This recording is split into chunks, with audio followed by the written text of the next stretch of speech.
U.S. and around the world, we are monitoring the situation along the coastline of Texas. The breaking news this hour on CNN, Hurricane Harvey, it's made landfall as a Category 4 storm. Now it is a Category 3 storm. Its winds up to 125 miles an hour or 200 kilometers an hour. And right now the storm is hitting with hurricane-force winds. It's hitting with torrential rains. Harvey marks the first Category 4 hurricane to make landfall in the U.S. since Charley back in 2004. Keep in mind again, though, this storm has been downgraded. The storm we're seeing right now, a Category 3 storm, but the storm will linger around. And, you know, the question now, what will be the extent of the damage? Well, we understand now from the city manager of Rockport, Texas, there is extensive damage already. So let's now bring in the Fire Chief of Rockport, Texas, Steve Sims, on the phone with us live. Steve, we're looking at a live image here from affiliate KSAT. We're getting a sense of what it's like there on the streets, but you know this city. Talk to us about what you've seen, the extent of damage.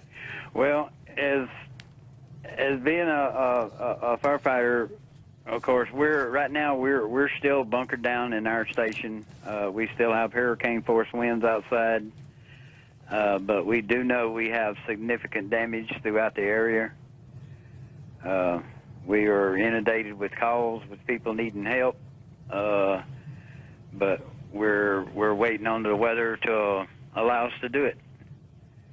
I'm looking here at the image of the storm, and it seems that you're just to the south of the eye of this storm, but you're certainly within those bands, those strong bands of rain. You mentioned that there were people who decided to stick around in the storm. Do you have any indication of how people are managing the situation at hand right now, those who decided to stay? That I really don't know, because like I say, we've not been able to get out and start doing any kind of search and rescue or seeing what we got and how many homes we got that, need our help. The eye wall actually came right over Rockport. Okay. And we had some severe winds on the oncoming of the eye wall. Steve, obviously you have to wait just a moment. You have to wait some time when it's safe. Look, yeah. We're looking at this image of this vehicle that's driving the streets right now in Corpus Christi, Texas, and that is just to the south of you in Rockport. Look, the storm has already come through there. You get a sense of the things that were knocked over, blown over on the streets there. Your emergency crews, when they go through, how long do you think it'll take for them to safely go through and get a sense of what happened there? Right now, we're anticipating, we're hoping within the next 6 to 8 hours we can get out and start our search and rescue. We do have multiple calls that people requesting help. But right now we're just in we can't get out and do it.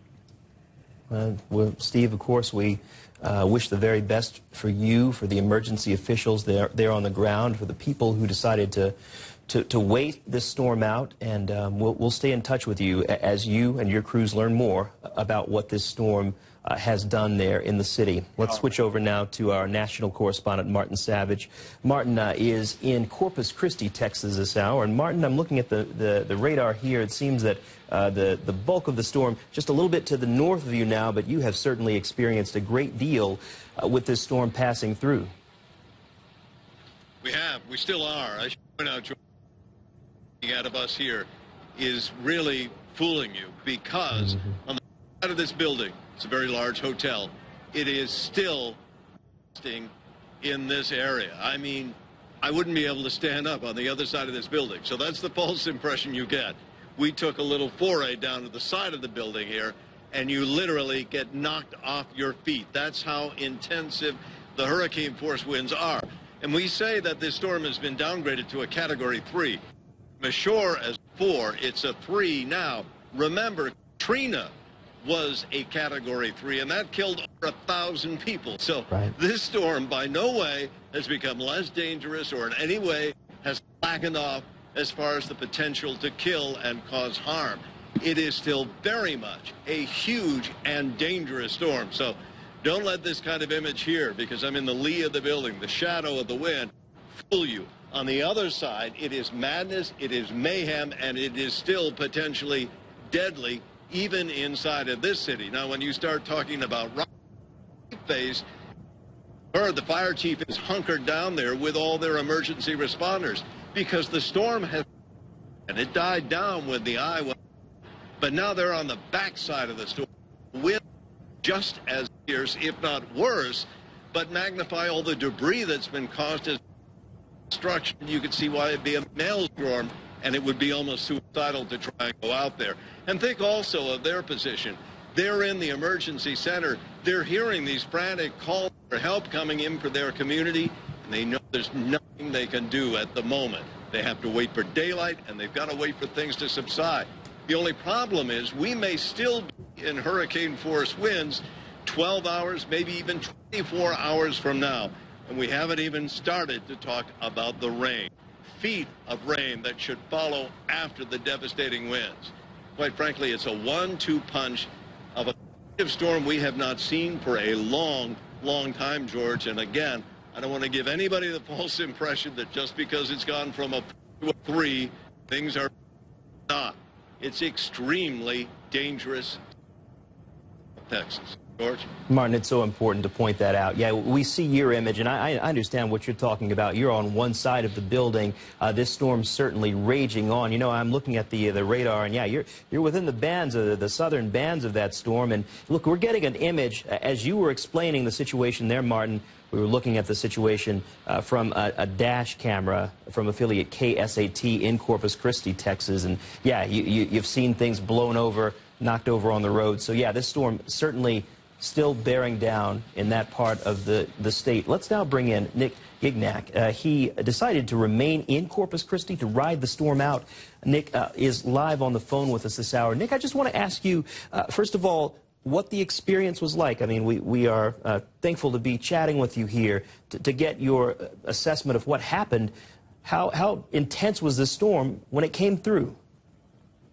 Hi there. Well, I'm glad to be talking with you, too. Well, I'd have to agree with the gentleman who was just on the speaking a few seconds ago. It's interesting that this thing is turning into quite the marathon. You expect these things to be a quicker flash and bang than they are. To be honest, the intensity still hasn't let up. As the storm came in earlier this evening, things were a little lighter than they are now, and you expect it to get intense and then let up, but things have not let up at all. It's lasting a number of hours, and it's quite interesting.